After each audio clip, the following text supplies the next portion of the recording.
Ever wonder what it really takes to make zero trust work in practice? Welcome to Zero Trust Journey, the podcast that cuts through the noise and dives into real stories and strategies to bring zero trust to life. The cybersecurity world is flooded with buzzwords and vendor hype, but here we focus on what truly matters, practical insights and lessons from those who've walked the path. Each episode is inspired by real experiences, grounded in our research, and enriched by the challenges and triumphs of our guests. If you're ready to grow your skills, deepen your insights, and take actionable steps toward a stronger zero trust strategy, you've come to the right place. Let's get started. The views and opinions expressed on the Zero Trust Journey podcast, webcast are solely those of the participants and do not represent the views of their employers or affiliated organizations. This content is provided for educational and informational purposes only. Neither the employers nor any sponsors are liable for actions taken based on the content discussed. Hey everyone, welcome to another episode of Zero Trust Journey. Today we have an exciting guest, Allie. Allie, thanks for joining us today. It's a pleasure to have you here. Steve, I know you have a relationship with Allie. Do you want to go ahead and introduce her to our audience? Oh, absolutely. And I do not think I can do justice by our amazing guest today. I've had the fortunate experience of working with Allie previously at Forrester, but Allie, why don't you go ahead and introduce yourself to our viewers? Tell them a little bit about yourself, kind of what you're doing, where your passions lie. We're very excited to have you on the show today. Absolutely. And yeah, thank you so much for having me. I'm thrilled to be here. It's always fun to see you again, Steve, and to hang out with y'all. Love the podcast. So I'm Allie Mellen. I'm a principal analyst on the security and risk team at Forrester, and I cover security operations. So all things people, process, and technology in the SOC. Detection engineering is a big part of that. XDR is a big part of that. The SIM market, big part of that. I also cover nation state threats and AI and its use in security tools. So as you can tell, nothing very exciting, not an area where a lot of things are happening. But my background is in computer engineering. I was a computer engineer before becoming a hacker and then becoming a security practitioner and then ending up at Forrester. So I've seen this from a lot of different angles and am very, very happy to be here and have this conversation with y'all. I think one thing that you're probably underselling that a lot of people I haven't seen is kind of happened in reverse for you is you presented at Black Hat before kind of like the big hits of your career. Yeah. So can you talk about that real quick? Because I just always thought that was such an interesting part of your career story and kind of how you've gotten involved in things. Thank you. Yeah, I definitely can. So I was in college getting my degree in computer engineering, and we had one cybersecurity class at BU at the time, and I took it. And it was with an amazing professor. His name is Ari Trachtenberg. I believe he's still at BU, still teaching this class. And the reason that it was so amazing is because it was incredibly hands-on. This was not a class where you were sitting and learning theoreticals. This was, you're hacking a server for your midterm. You're hacking and defending a server for your final. Like, you are in it. And so we also had a midterm project, and that midterm project was to either come up with some novel research, novel security research, or to duplicate someone else's. And so me and a couple of my classmates at the time were like, let's do something different. And we ended up turning the Square reader, the little chip reader that a lot of merchants use, into a credit card skimmer. And it was really fun. It was via a hardware encryption bypass, which was kind of a cool way of doing it too, kind of a nice way of combining the software and the hardware components. We had a few other things that we did as part of that as well on the software side, but that was the meat of it. And we presented it to him, and he was like, this is very cool. Have you considered submitting it to Black Hat? And I was like, what's Black Hat? And so we did end up submitting it, and it got accepted. And so my first real experience with the security community was actually flying out to Vegas, speaking on this, getting on CNN and CNBC for the work, and just getting to know a really cool community that I immediately really enjoyed and found a lot of joy in. So I'm very, very grateful and very lucky that I got to be introduced to it that way. And it's been really great ever since. Nice. Ali, I share a little bit of same background. I was an ethical hacker, turned into a blue teamer. And one question I get asked a lot, and I'll ask you, what made you switch the hacking or quote unquote cool stuff to being a SOC analyst, or actually just looking at the blue teamer side as well? Yeah, it's a really good question, actually, and I'm very curious your answer too. For me, I think that there reaches a point where the cool stuff isn't enough anymore, and I kind of reached that point. Like, absolutely, it is so fun to do things like ethical hacking, but at the end of the day, there's something much more meaningful in it for me to be on the defender side and to be focused in on that and to be making sure that that's my contribution to the space. Of course, ethical hackers have a huge contribution to the defensive side as well, but I thought that I had something to say that was unique on the defensive side, looking at it from like that enterprise and that government perspective. And I wanted to embrace that a little bit more. But how about you? Yeah, I mean, for me, I always said it that for me, I was getting sick and tired of generating the same problems for the teams every So year. true. I wanted to be the part of the solution now, so I brought my ethical hacking mindset into the defender side and help them actually see things a little bit differently and be part of the solution as well, fix things for them as well, with them as well.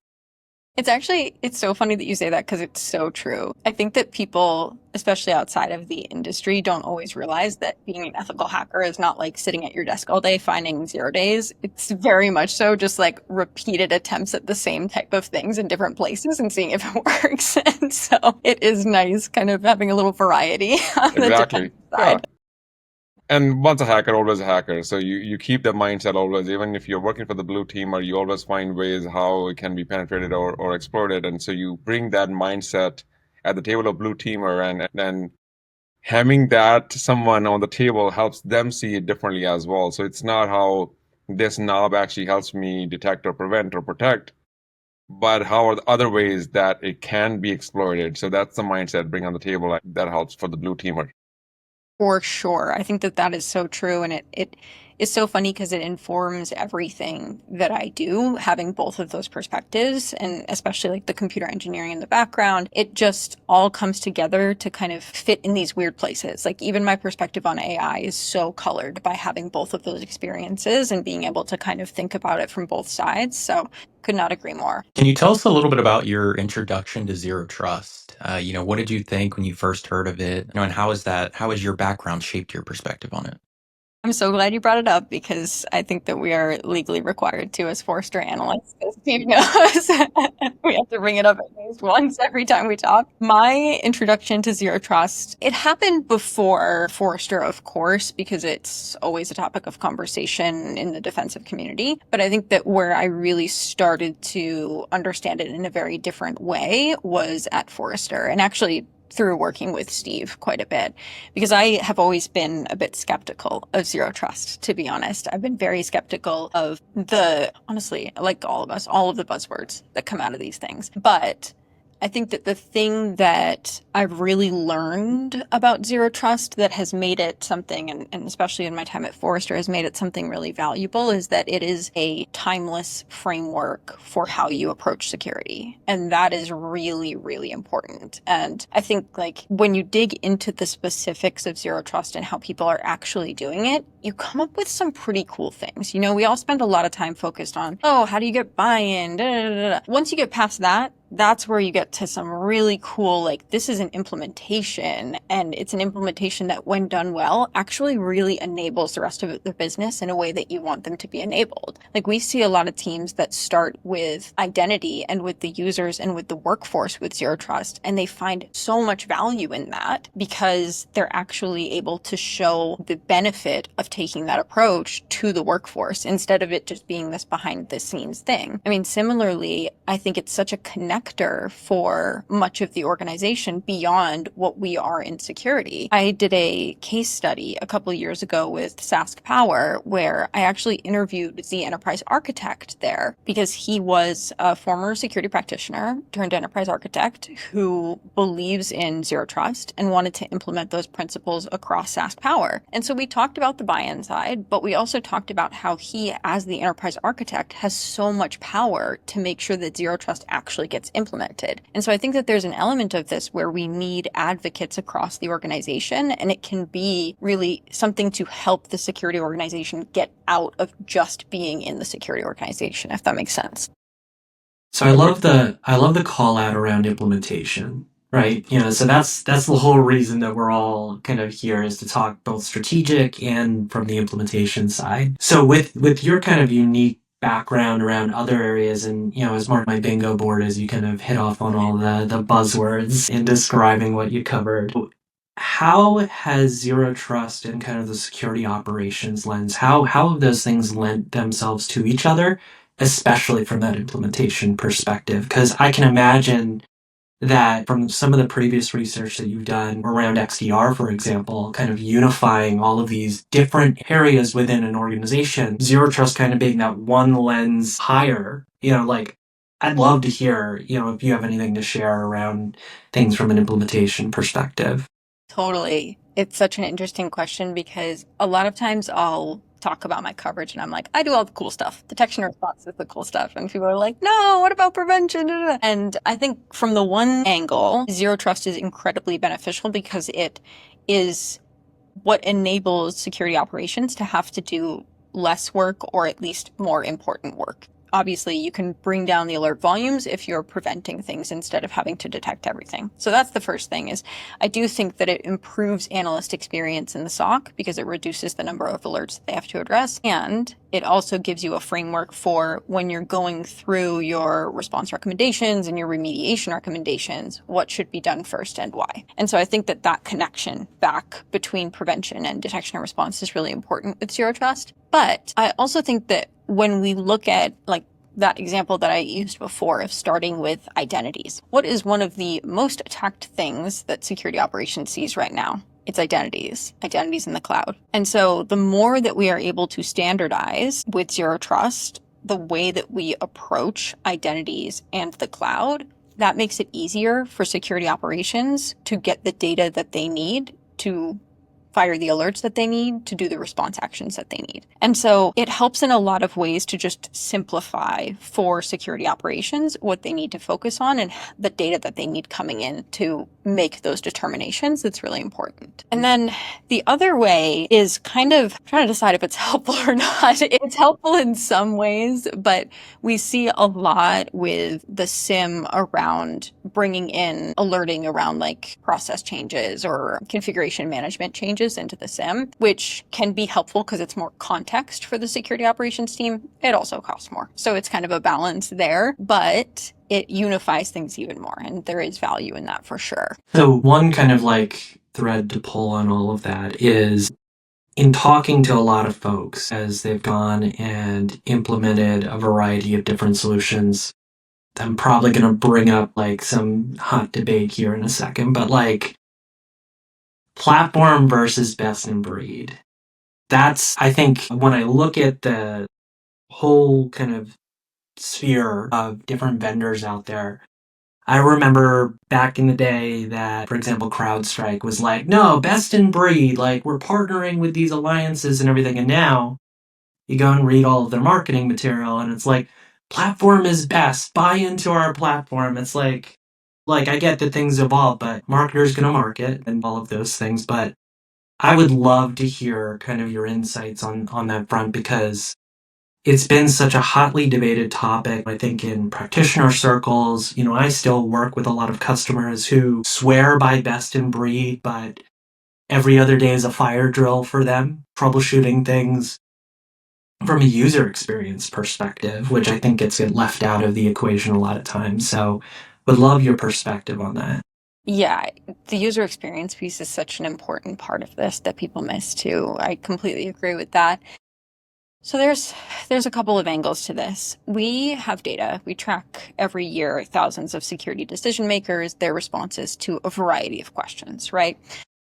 Things like, what are your biggest challenges? What are your top priorities? How many breaches were you affected by last year? What were the cost of those breaches? Things like that can give us some really interesting data.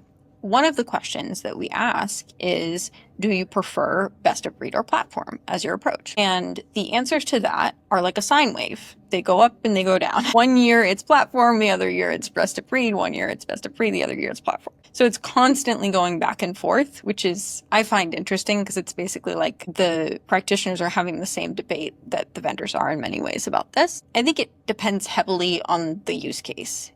Ideally, having tools that work together effectively, like we see that as a huge driver for a lot of the consolidation in the market. But that relies on the fact that the tools are going to work together well.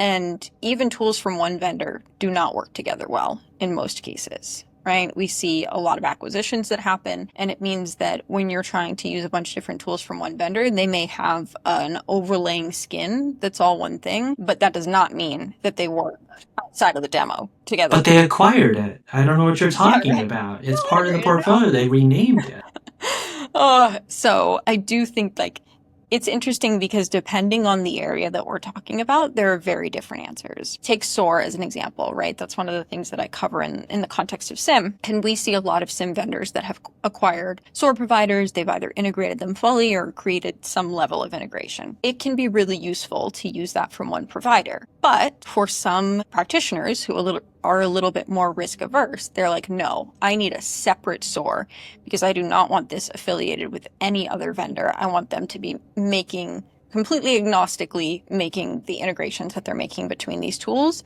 So they're not going to push me one way or another. And so that's one example where I think there are arguments for both sides of that conversation. And to be honest, it seems like some of the best SOAR capabilities we have are still to some extent separate from the SIM capabilities. Depends on the vendor, but if you look at the top vendors in the space around SOAR, you start to see a pattern. Now, this is quite different if you look at XDR as an example, because the only way to get better outcomes with XDR is if you extend beyond the endpoint and bring in telemetry from additional sources. And you can get some really high quality detections that way. But the vendor has to have a very intentional strategy about what they're implementing and bringing in from their own portfolio. And my concern is how do we balance the fact that vendors want to vendor and sell as much as they can of their products, but that may not achieve better outcomes for the customer. And that's a trade-off that they have to constantly be facing. And I think it helps the conversation when we come in and say, okay,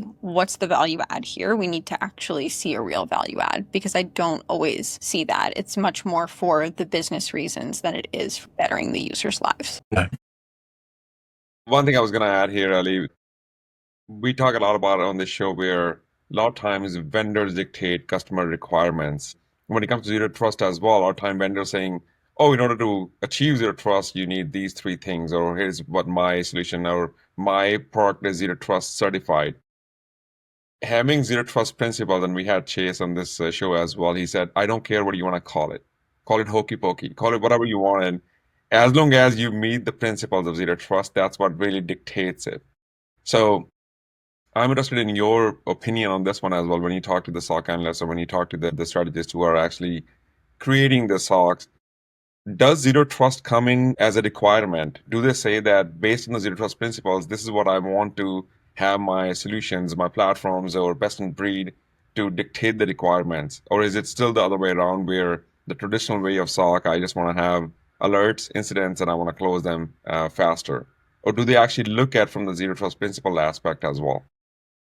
Okay, so interesting because I think one of the most underrated and misunderstood parts of this zero trust conversation is what the aspect that we call like security analytics and monitoring is, because we don't talk about that enough. In fact, I think that in the SOC or with the administrator of the SIM, even when they're bringing in alerts around configuration changes and things that are not related to an attack, they are not thinking of it in the context of zero trust. They're just thinking of it in the context of something's wrong, we need to fix it. But it should be thought of in that broader context of zero trust because it is a core part of that conversation and of what needs to be done. Now, I very strongly, and Steve knows this and Steve agrees, we've had many conversations about this. I do not like the idea of zero trust being a product conversation or vendors saying you need this product to do zero trust. There's a lot that leads to that. I think,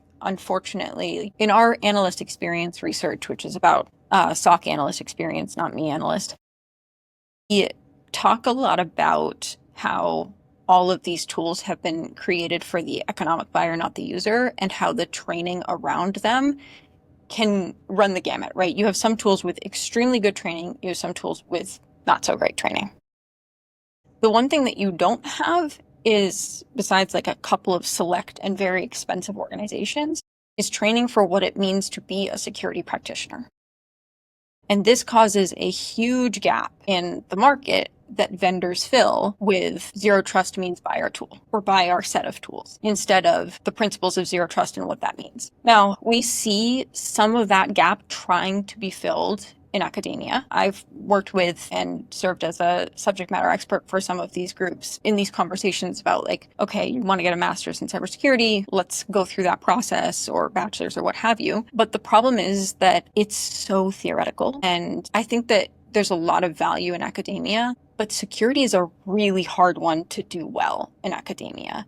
Like at the end of the day, everything is so many different trade-offs. And unfortunately, in many of the conversations that I see happening in those circles, it's that company got breached. Why didn't they just do zero trust? And it's like, well, you have to take into account that they have a business they have to run, and they have resource constraints, and they have people constraints, and there's a lot of things that happen all at once. And they have all these vendors telling them how to do zero trust and that it's a specific way of doing it. And even when they implement it, they're not actually getting it done. And so I think that there's a big gap in the market right now just for understanding and training around what a security practitioner is and what the specialization of being a security practitioner should look like. And it's one of the things that we definitely try to address in some of our research, but it's not the same thing as actually having like standards and training around what that means. Does that make sense?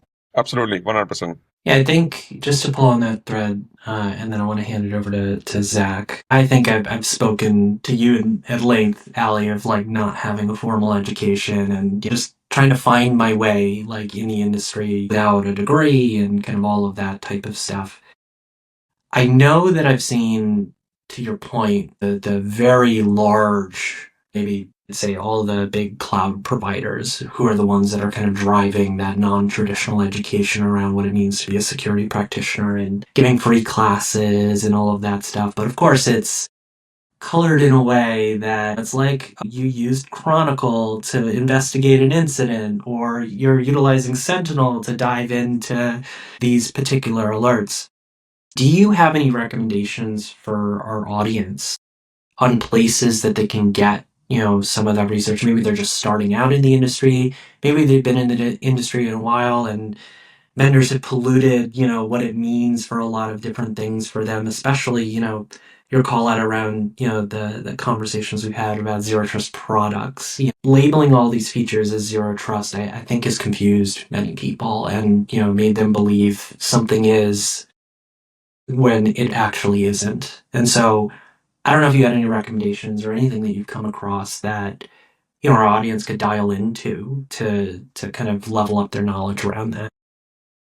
Yeah, it is a very hard question. I mean, there are not a lot of things that are achievable for most people, right? I mean, ideally, we could all pay for SANS training and be expert red teamers, right? But Yeah, that's not how it works. The people second mortgage to go get that kind of Exactly. training. The people that are using those programs are working at companies that are sponsoring them to be there, which Yes. is great, and they should be, but it still leaves a gap for others. I do think that for those who are coming in from non-traditional backgrounds, it has to be hands-on.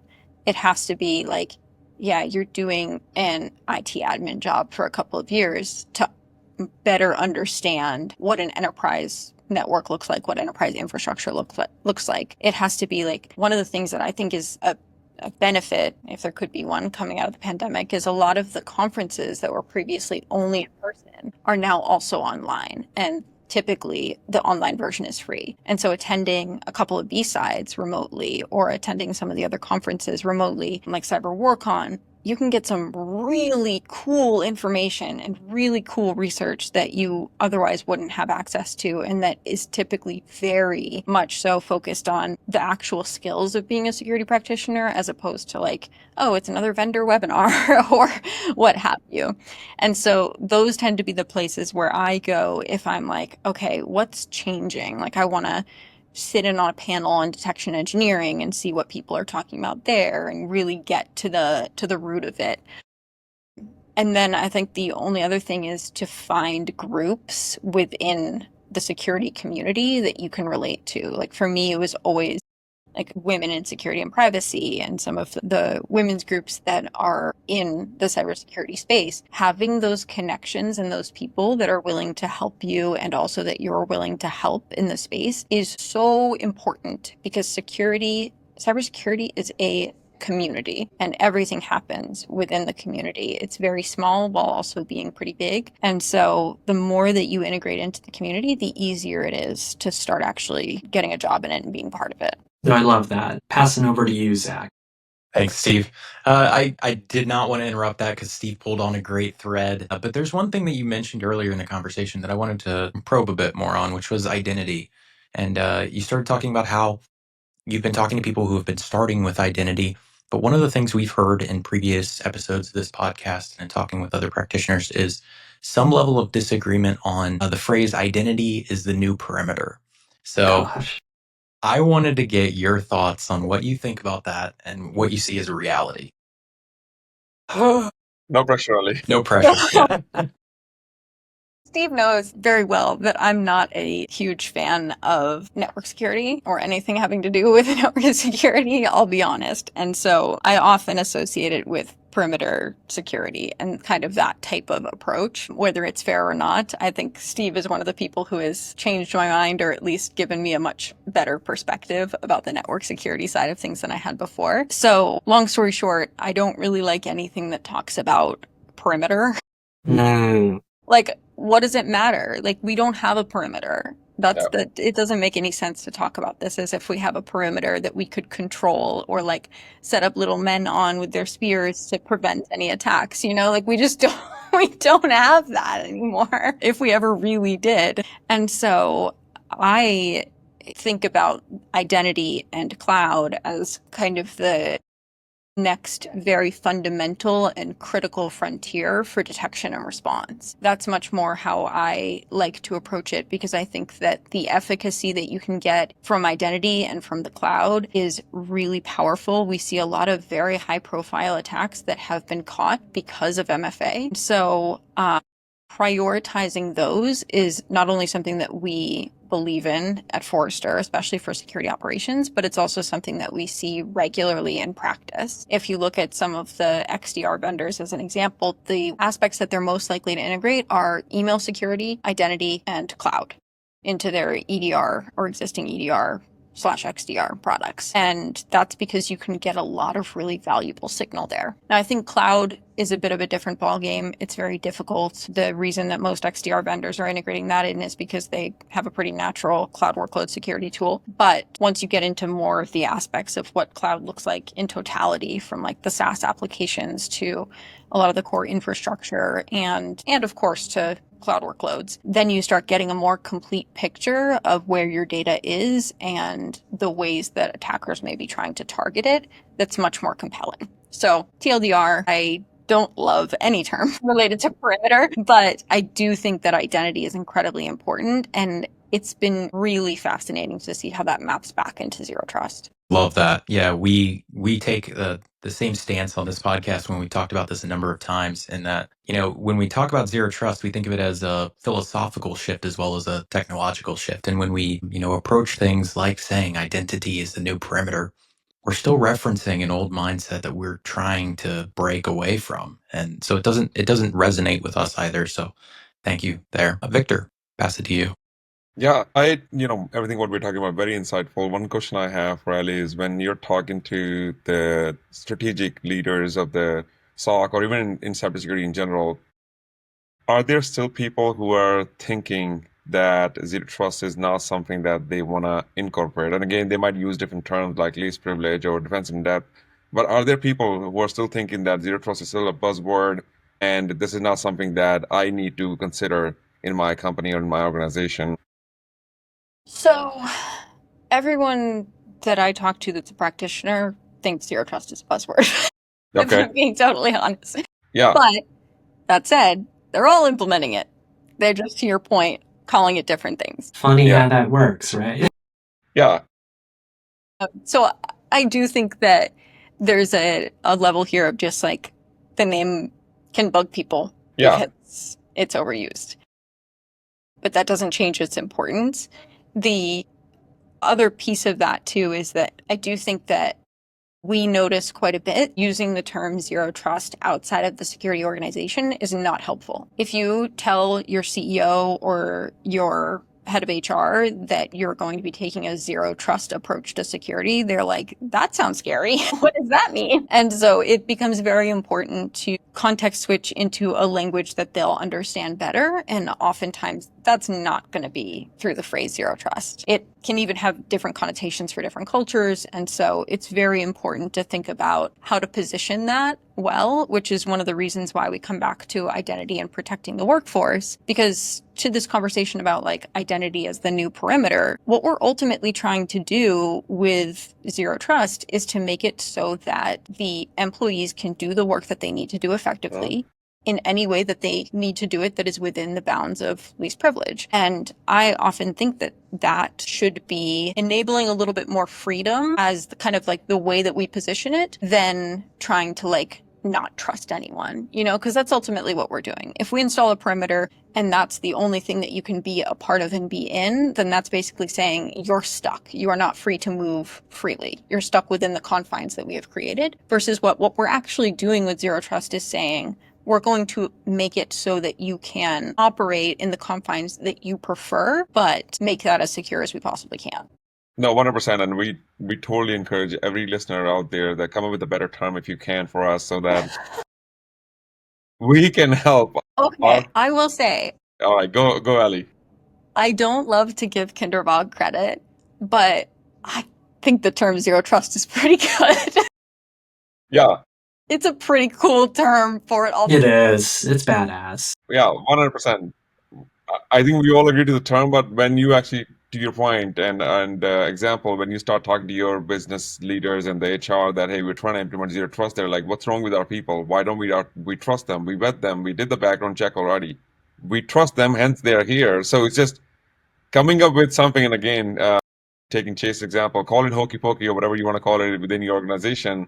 Whatever works for you, as long as you enforce the principles of zero trust, and at the end of the day, enable and accelerate the employee effectiveness of how they actually use the system and do their day job, and that's what it is at the end of the day. So that you bring that transparent security instead of that the perimeter with the guns and the tanks at the perimeter. We don't have that.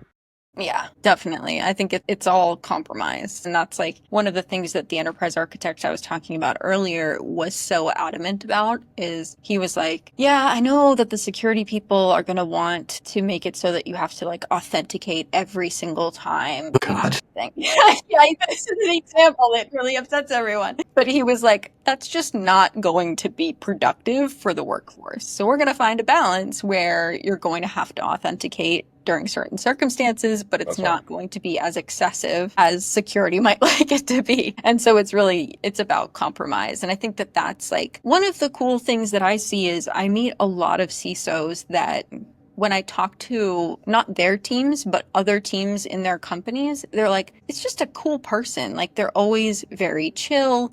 They're always someone that I can come and talk to, and they're always someone that's looking for ways to compromise with me and to make it so that we can accomplish everything that we want. That's what we need from security professionals. We need that kind of mindset. Every time I hear about a CISO like that, I'm like, that's cool. That's someone who gets it and gets the job. We'll say a prayer for you, Victor. This has been awesome, Allie. We do have to wrap it up, but I'm sure we could continue talking for hours. So we want to really thank you for joining us on the show, sharing your insights. Where is the best way for our audience to connect with you?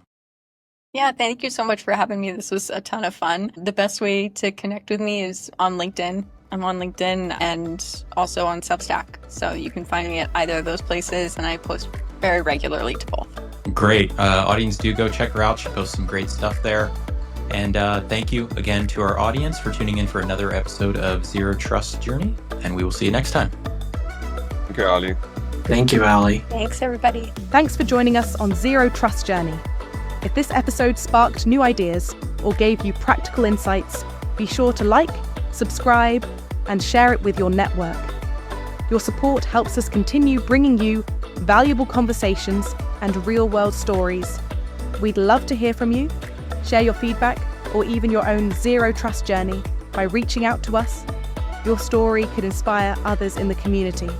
Stay tuned for more expert insights, compelling stories, and actionable advice to help you advance your zero trust strategy. Until next time, stay curious and keep making progress on your zero trust journey. See you in the next episode.